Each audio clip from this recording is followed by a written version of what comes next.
Alright, now we're going to get into the very complex fix for IT band syndrome, which usually means the person's moving or the athlete is moving in the sagittal plane too much. So we're simulating lateral movement on the shifter. So Bernie, go ahead and get the foot pads moving and I'll explain what this is. The shifter basically is a bilaterally independent training device. It means that this side is not connected to this side. Now each of these foot pads has an inertial system. It just means it's got a big flywheel that keeps it going.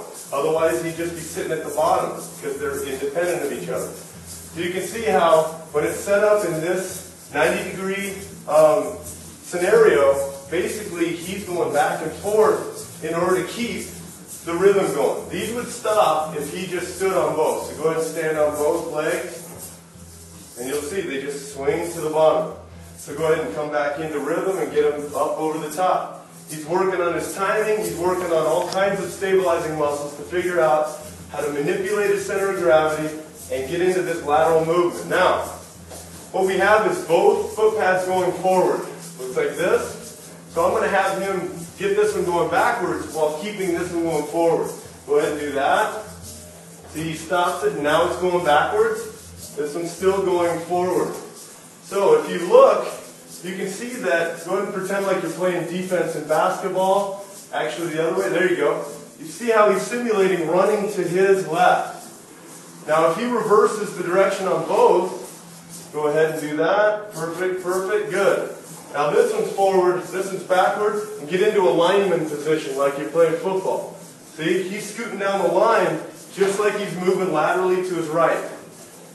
Very, very good fix, helping to supinate the extremities and take care of the IT band syndrome.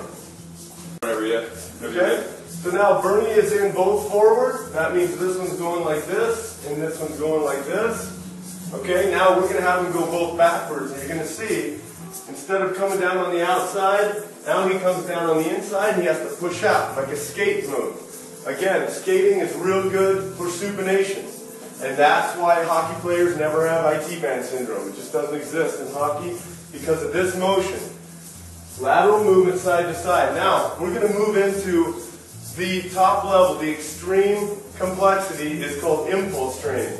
So Bernie, go into what we call a tandem.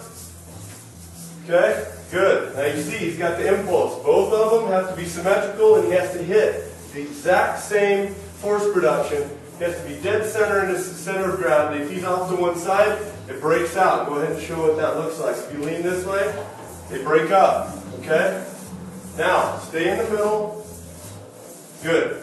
Now, bend your knees. Keep your head and shoulders level. Try not to go up and down. See, he stalls out his center of gravity. His torso is staying still. And he is just screaming in here trying to keep this going.